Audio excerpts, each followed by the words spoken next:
Buen día, amables televidentes. Muchas gracias por permitirnos ingresar esta mañana a sus hogares, hoy 15 de septiembre del año 2014.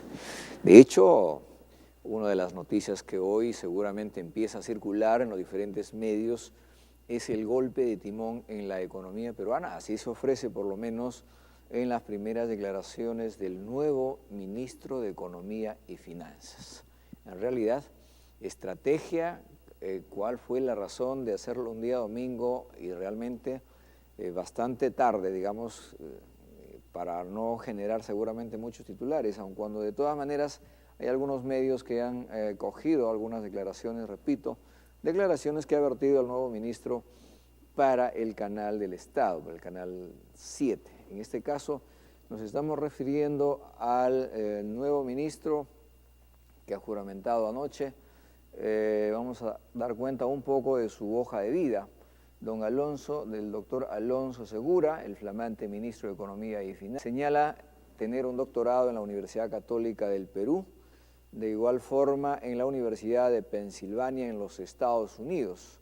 Antes de asumir el cargo de ministro de Economía y Finanzas, se ha desempeñado como jefe del gabinete de asesores del Ministerio de Economía y Finanzas, presidente del Comité Especial de Proyectos de Inversión Pública de Proinversión, director de COFIDE, jefe del equipo especializado de seguimiento de la inversión, grupo encargado de identificar y levantar barreras a la inversión.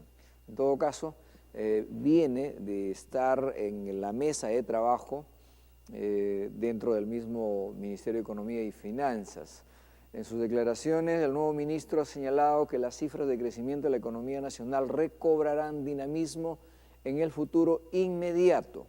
Ha dicho, lo importante es que ya pasó lo peor y ahora viene el crecimiento, ha dicho, de manera gradual. Y no lo entiendo muy bien a este texto, dice, las cifras de crecimiento deberían gradualmente en los meses de julio a septiembre ir retomando dinamismo, pero seguiremos evaluando qué hay que hacer. Primero que ya estamos a medio mes de septiembre, julio no ha sido obviamente el mes que se esperaba, agosto tampoco. En fin, es el sucesor entonces de el exministro Luis Miguel Castilla, y ha dicho que continuará con la aplicación de medidas para reactivar la economía y retomar el crecimiento de un 6%. De hecho, discusión allí por cuanto el ministro de la Producción ha señalado que con el plan de diversificación productiva se alcanzaría un 7%.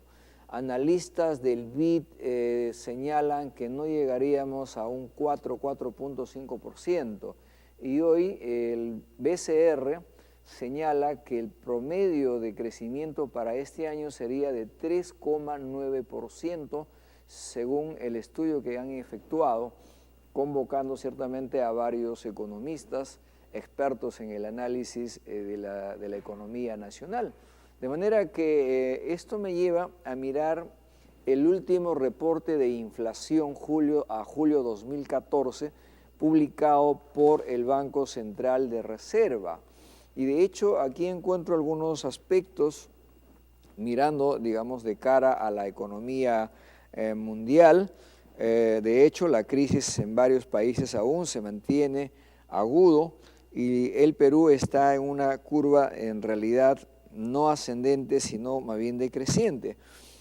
Por ahí Estados Unidos, que se proyecta crecer el 1.6% este año, el Reino Unido, que sería el más optimista, del 3%, pero de hecho, los de mayor crecimiento que se apunta, de hecho, es China. China se proyecta a crecer entre un 7,3 a un 8%. Hay que recordar que su crecimiento promedio de estos últimos años, por hablar del 2007 a la fecha, está entre el promedio del 7 al 10% anual. Es una de las economías que definitivamente no ha sido afectada por el tema de la inflación. Otro país que posiblemente va pisándole los talones es Japón, ¿no? Japón nos indica aquí de una economía que ha crecido en el primer trimestre de este año del 6,7%. De hecho, nos tiene que llevar a pensar, porque estamos dentro de una economía globalizada y nosotros los peruanos no podemos quedarnos pues mirando simplemente a lo que sucede en la comunidad andina.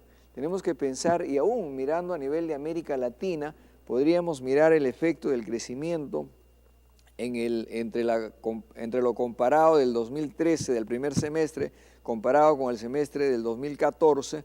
En realidad, por ejemplo, Brasil ciertamente creció a 1,9%, Chile a un crecimiento de un 4,9%, Perú un 4,6%, de hecho está por debajo México con un 0,6%, que está más complicado, y Colombia con un 2,9%. No es para desesperarnos, pero tampoco para contentarnos, es decir, estamos con la curva descendiente, no estamos en el mejor momento. No sé qué tan optimista pueda ser el nuevo ministro de Economía.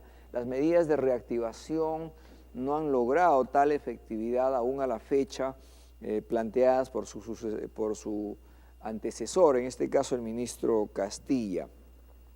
¿Qué otra cosa nos parece importante destacar en este informe del primer semestre que presenta el BCR? Hablemos del Producto Bruto Interno, definitivamente sobre las situaciones más complejas en los últimos años del Perú. El año más complicado fue ciertamente el año 2009, creció el 1%, fue una época bastante complicada y hoy estaríamos en el momento justamente de la curva, repito, descendiente, donde estaríamos hablando con un crecimiento menor al 4%. De hecho, Perú estuvo bien en los años 2007 con el 8,5%, el 2008 con el 9,1%, el 2010 con el 8,5% de crecimiento. Hasta allí vamos bien, pero lo que significa que con el problema de la caída en el mercado de los productos, de los minerales, de los commodities, definitivamente el Perú no se ha preparado y seguimos en esto insistiendo. La agenda interna no se ha trabajado y se va trabajando de manera muy débil. Una de las muestras de esto es, por ejemplo, los proyectos de inversión, que en todo caso están en cartera.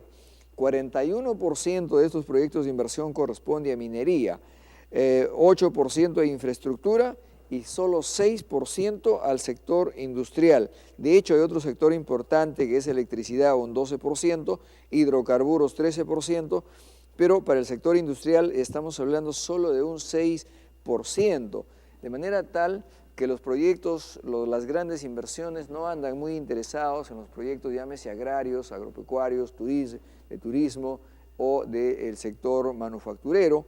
Esto tiene que llevarnos a pensar y debe llevar a pensar al gobierno. Si bien es cierto, las exportaciones no tradicionales están en un crecimiento interesante de un 137, posiblemente a un 142% de crecimiento de los últimos 7 años a nivel país. Sin embargo, hay un decrecimiento en las exportaciones de los productos tradicionales, o sea, estamos en una cifra menor y ello también es preocupante, de manera que los tratados de libre comercio suscritos por el Perú no lo estamos aprovechando en forma adecuada. A esto se suma obviamente el tema de los intereses en el sistema financiero. Cuando hace uno el análisis comparativo entre el 2013 y el 2014, el primer semestre, para el tema de microempresas, por ejemplo, ha crecido la tasa de interés para este año. Estamos hablando del promedio del 32,12%, entre tanto en el 2013 era el 31,52%. En algunos casos ha reducido. En el caso de la pequeña empresa, sí hay una reducción del 23,68% del 2013 al 21,6% en este año. Hay algunos aspectos que ha disminuido y en otros que se ha incrementado. En todo caso, la más golpeada es la microempresa y el crédito de consumo. El crédito de consumo en el año anterior llegó al 37,78% en promedio y en este momento es del 42,69%. El crédito de consumo involucra a las tarjetas de crédito. Ahora, frente a ello hay una obviamente algunas razones del por qué nos viene golpeando. Hay que recordar las declaraciones del jefe del INEI, don Alejandro Vilches. Él habla que el aporte al PBI, la economía informal aporta con un 19%, pero más allá de eso, él habla, por ejemplo, de acuerdo a la base de las cuentas nacionales, habrían 7.222.000 unidades productivas operando en todo el territorio nacional. De este total, el 10% son formales, es decir, 727 empresas son formales y la demás prácticamente es la informalidad. Un alto índice de informalidad es la que afecta al desarrollo de la economía nacional. Bien, vamos a dejar allí y regresamos para hablar sobre el tema de la competitividad, el tema de la formalización. El Perú ha caído 4 puntos en el ranking de los niveles de competitividad, ubicándonos hoy en el puesto 65. Vamos a la pausa y regresamos con más aquí en el programa Pymes Perú Radio y Televisión.